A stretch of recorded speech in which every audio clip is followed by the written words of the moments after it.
Hello everyone. Today is class number 34. Today is your class number 34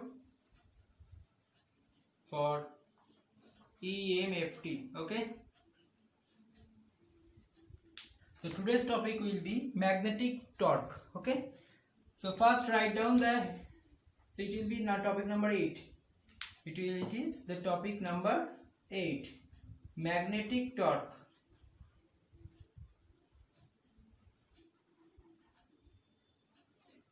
Write the statement first. If a current carrying coil is placed in a magnetic field, the magnetic force imparted may be a twisted force, or moment which may rotate the conductor. That means what? If a current carrying conductor is placed in between a magnetic force or in between a magnetic field, current carrying conductor is placed in between a magnetic field, then what happens? Then it try to, this force on this conductor try to rotate itself around around a common point. Okay, so this is called, so the result of this is called the torque. Okay, so result of this phenomenon is called the torque. Okay, so now let us consider, let us consider a loop of conductor. Let us consider a loop of conductor installed inside a magnetic field, B. So we are taking a loop of conductor in between a magnetic force or magnetic field. Suppose this is the magnetic field,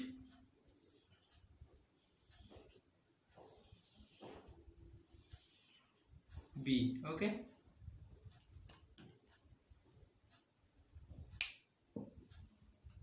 and through this a current I will flow. Okay, a current I will flow,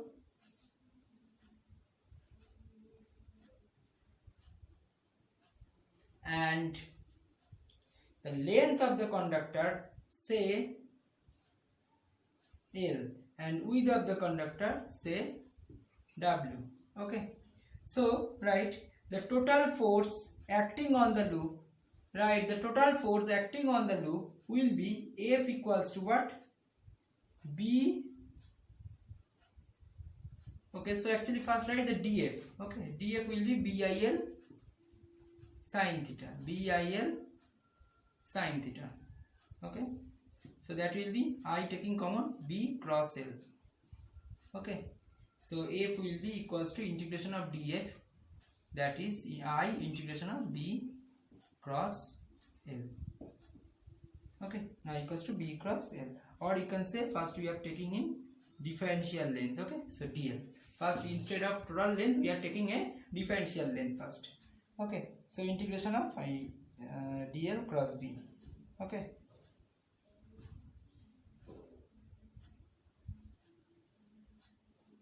so here, so F equals to what is your F? See, if we integrate it, then what happened? I into B vector cross. So now we are taking the integration only from 0 to L. Okay, so you are considering it is 0 and it is L. So integration limit will be 0 to L dl. So that will be I cross B cross L. Okay, so this is your force formula, I cross B cross L. Okay, so that is a magnitude of this F will be equals to BIL sin theta. Okay, so this is your force. Okay, so now write, according to the definition of torque, T equals to this F cross W sin theta. or you can say only magnitude, you can ignore this sin theta plus first over here. Okay, so or you can say if we consider this sin theta over here, then ignore this sin theta. Okay, either you can take sin theta over here or ignore here, and or you can take the ignore here the sin theta first and taking the sin theta over here. Okay, so once I am taking here sin theta, so I am ignoring here, so T will be equals to your BIL into W sin theta. Okay, this torque magnitude of the source. The L into W is what? The area, total area. Okay, this is W, this is L, so length into width, that will be area.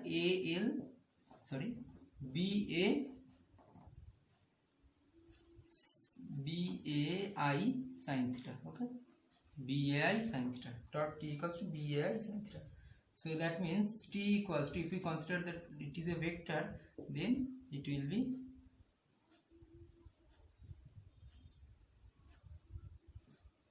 okay.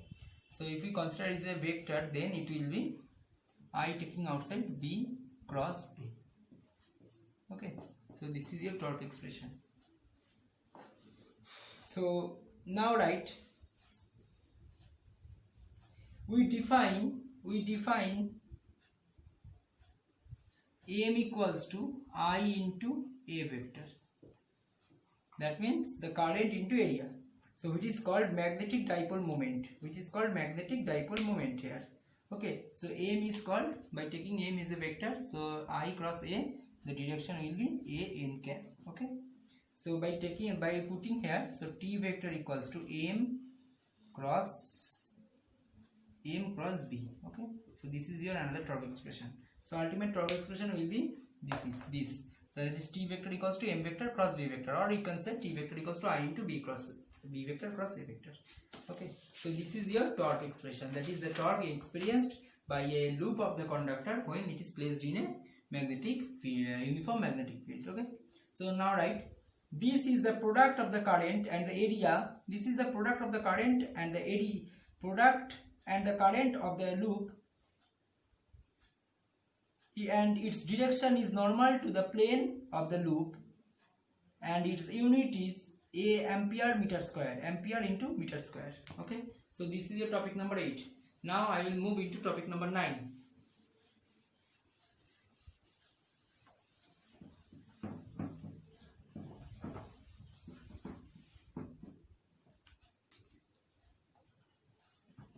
So your topic number 9 is magnetization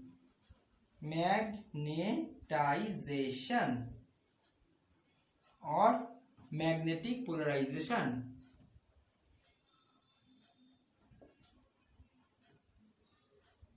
Magnetization or magnetic polarization.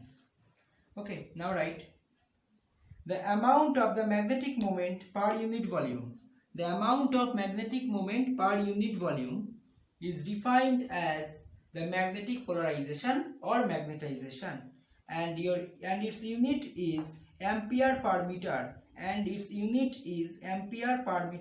That means what? Magnetization is M vector equals to whatever I have taken in the last expression, that means in the torque expression, it was I into S vector or A n cap. This A n cap is the, suppose we are taking a surface here, this vector is S and the normal direction of this vector will be A n cap. So what is the magnetization? Magnetization is a vector quantity which have a direction exactly perpendicular to the surface, okay, on where the current is associated with contained in it. Okay, so now write without, and some notes over for this magnetization, right? Without an external magnetic field, the sum of all M vector without applying any magnetic field. That means suppose we have a system in North Pole and South Pole over there, or a North Pole and South Pole, it will be maybe permanent or temporary, just there will be North Pole and corresponding South Pole will be present. That means if it is have a magnetic moment is M, and it will be minus M, the sum of this will be must be 0. Okay, so write without an external magnetic field, the sum of all M vector, that is all magnetization within a system is must be 0. Okay, next write when an external magnetic field is applied,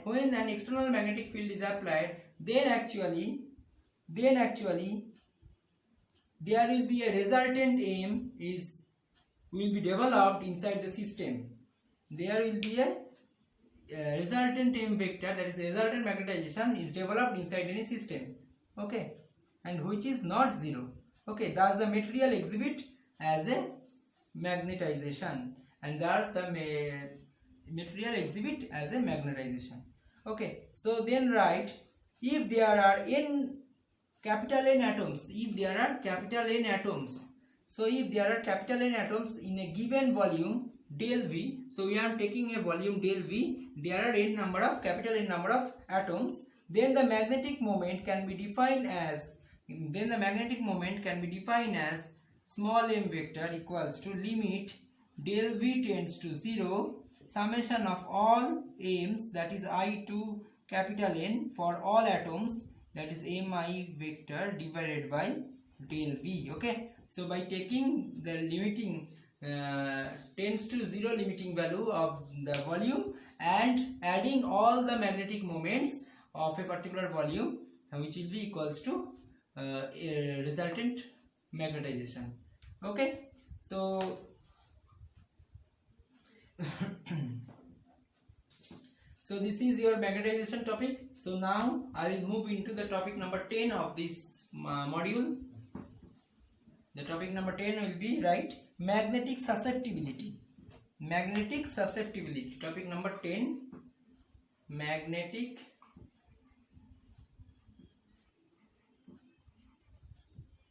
susceptibility. Okay, so what is magnetic susceptibility? The magnetic susceptibility xi m, this is your xi m of a magnetic material is a measure of the degree of magnetization of a material in response to an applied magnetic field.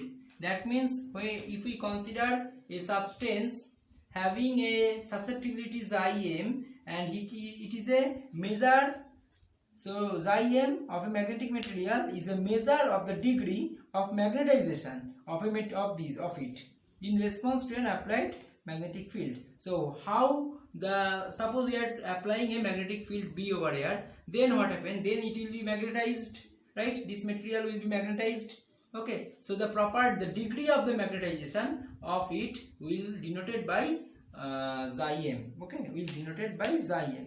Okay, right? In free space or the bound current densities are not present, right? In free space bound current densities are not present. That's why in free space the magnetization will be 0. In free space magnetization will be 0, and if there is a bound charge present, then the magnetization will show a value, non-zero value, that is xi m. Okay, so we have to reach the xi m value from our basic knowledge. Okay, so according to the Maxwell's fourth relation, curl of H equals to so J of B. Okay, this B means, or J of F. Okay, J of F means free charge density. Okay, free charge density. So Jf can be written in the form of curl of B by mu naught, right? If we taking it is in air medium, because H equals to B vector by mu naught. Okay, so now the total charge of any system can be written as total charge density of any system can be written as free charge density plus bounded charge density. Okay, so free charge density will shows this result, and for the bounded charge density, so if we want to apply it, then this J equals to the total magnetic field whatever applied over the material will be equals to curl of H, that means it will be J, right? So curl of H plus JB, and consider JB equals to curl of another vector M. Okay, or curl of another vector small m. This small m is nothing but your magnetization. Okay, magnetic polarization or magnetization. So JB can be replaced as curl of small m vector. Okay, so curl taking outside, so h vector plus small m vector, so it will be equals to curl of b vector by mu naught. Okay, so curl will be cancelled out from both sides. You will get curl and curl will cancel out from both sides. You will get b vector by mu naught. This b vector is nothing but the external applied magnetic field density. Okay, magnetic field density. Okay, which will be equals to h vector, that is magnetic field intensity at a material, and the magnetization of the material. That means this is the input, right? This is the input, this left hand side is the input, and it will be the output. Output means this is the output and this is the absorption. Okay, because suppose we are considering a man. Okay, suppose we are considering a man, the taking some input, food. Okay, intake some food, and some amount of energy is develops his body parts, and some of the amount of energy will produce the work done. That means if he or she can travel, or if he or she can do any type of work. Okay, so that means the amount of energy, whatever the energy is input by this man, which will be utilized by two ways, E1, E2 plus E3. This E2, if we consider it is an output, then E3 will be the, if we consider E2 will be the output, then E3 will be the absorption by the system. Okay, so this is the absorption by the system, this is the output, and it will be the input. Okay, by an external applied field. So B vector equals to mu naught H vector plus small m vector, right? That is magnetization. Okay, so here we know from experimental observation, H will be proportional with, or you can write M will be proportional with H. That is, whatever the output of the system will be directly proportional with its absorption. Suppose you take daily 20 joule of energy in terms of your food. Okay, so 15 joule of energy will performs the work done, and 5 joule of energy will be absorbed by your body. Okay, so now if we consider that now we want to output 30 joule, right? So you need to absorb maybe it will be 40 joule, because 10 joule will be, now this 10 joule is required to absorb. Okay, so that means if we have required 5 joule requirement for this 20 joule food, but it is not mandatory all time it will be 5 joule, right? So as the requirement of the output will be higher, then your absorption into your body will be also higher. Okay, so that means if we consider this is a H vector, and if we consider this is a small m vector, so this small m vector will rise up by rising your H quantity.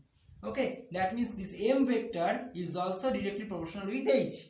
Okay, with some factor. So this factor, this constant is called your xi m, or called susceptibility. Okay, so what is susceptibility? Susceptibility is nothing but your m vector by H vector, right? So that means whatever the amount of energy will be absorbed with respect of the amount of energy to be making an output. Okay, that means the absorption energy by output energy is called your xi m. So xi m provides the degree of magnetization. The degree of magnetization. What is the amount of energy is required to magnetize? Okay, that will be in terms of your output energy and in terms of your magnetic intensity. Okay, will shows the xi m, which is called the magnetic susceptibility. Okay, so here we can write this equation. You can use this equation over here. Okay, so now we want to apply this m equals to xi m into H vector. Okay, so by taking H as a common, so you can write 1 plus xi m. Okay, so this 1 plus xi m, what will be your, so B vector equals to C mu naught, this will be mu r. Okay, So this will be mu r, because we know the relation B vector equals to some absolute permeability with the relative permeability of that in particular medium will multiply it with the intensity. Okay, that is B vector equals to mu into mu m, or you can say mu m equals to the absolute permittivity of any particular medium or only permittivity of any particular medium, which will be equals to mu naught into mu r. Okay, so mu r equals to what? Relative permittivity, which will be equals to 1 plus xi m, or once you can say the xi m can be expressed in another form, that is 1 minus mu, right?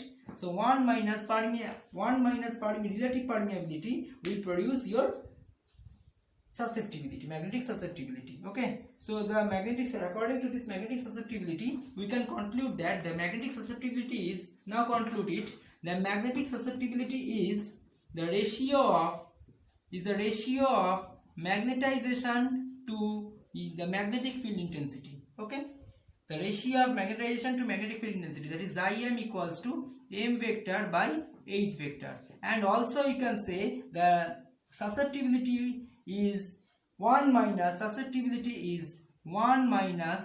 relative permeability of any particular medium. Okay, relative permeability of any particular medium. Okay, so your ultimate relation will looks like here. Okay, and the susceptibility equation equals to, these are two susceptibility equation, m vector by h vector and 1 minus mu r. Okay, so this is the 10th topic, and today up to this much. Next day I will start from here.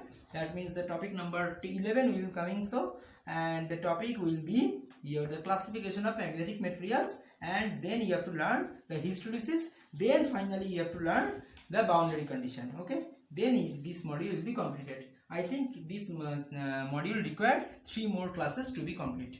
Okay, so thank you. Today's class up to this much.